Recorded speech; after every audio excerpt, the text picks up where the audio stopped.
கர்த்தர் அதிசயங்களை செய்கிறார் ஊழியங்கள் வழங்கும் ஜீவ வார்த்தை.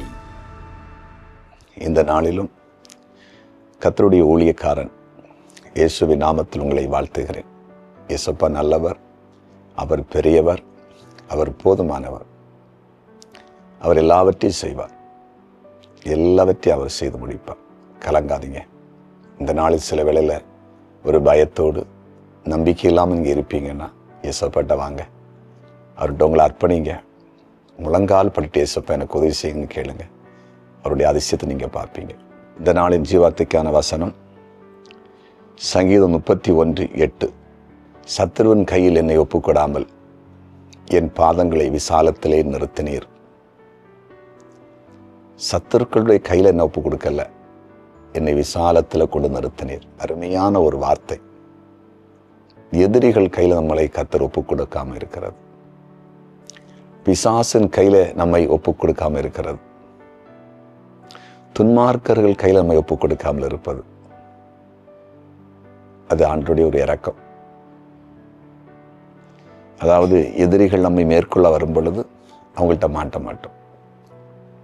கோலியாத்து இஸ்ரவேல் ஜனங்களை தன்னுடைய கட்டுப்பாட்டுக்குள்ள, அதாவது பெலிஸ்தருடைய கட்டுப்பாட்டில் கொண்டு வருவதற்கு தான் அவன் நின்று கர்ச்சித்து நின்னான்.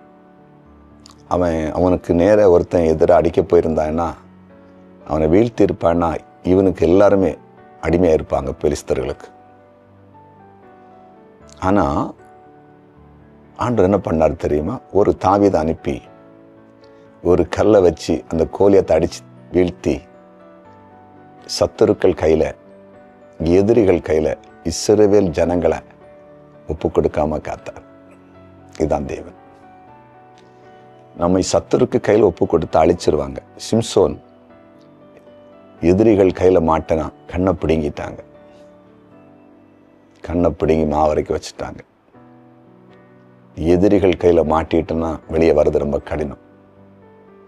அவருடைய கிருபை இருந்துச்சுன்னா, தேவன் நமக்கு பட்சத்தில் இருந்தார்னா கையில் ஒப்பு கொடுக்க மாட்டார், விசாலத்தில் நிறுத்துவார், அதுக்கு மறைத்து பாதுகாப்பார், வித்தியாசமாக ஆண்டவர் நம்மளை நடத்துவார்.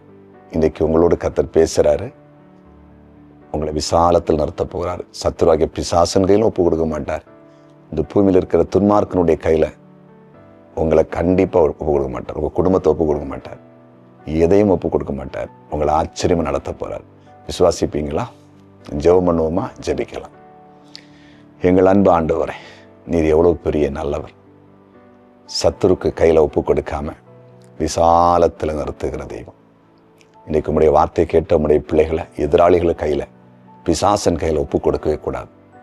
இவர்கள் ஆச்சரியமாக நடத்தும், நீர் நடத்தும், விசாலத்தில் நிறுத்தும். எதிரிகளுக்கு எட்டாத தூரத்தில், எட்டாத உயரத்தில் உம்முடைய பிள்ளைகளை வைத்து ஆச்சரியமாய் நடத்தும். குறிப்பாக இன்றைக்கு வியாதிப்பட்ட, இன்னும் பலவிதமான நெருக்கத்தில் இருக்கிற எல்லாருக்கும் விடுதலை கொடுங்க. இன்றைய பிறந்த நாளை காண்கிற ஒவ்வொருவரையும் ஆசீர்வதிச்சிருங்க. திருமண நாளை காண்கிற ஒவ்வொரு குடும்பத்தினரையும் மேன்மைப்படுத்துங்க, உயர்த்துங்க. கமெண்ட் செக்ஷனில் ஜெப குறிப்புகளை அனுப்பியிருக்கிற எல்லாருக்கும் அற்புதத்தை செய்யுங்க, சாட்சியில் எழுப்புங்க. ஜெபத்தை கேட்டீர், நன்றி. இயேசுவின் நாமத்தில் பிதாவே, ஆமென்.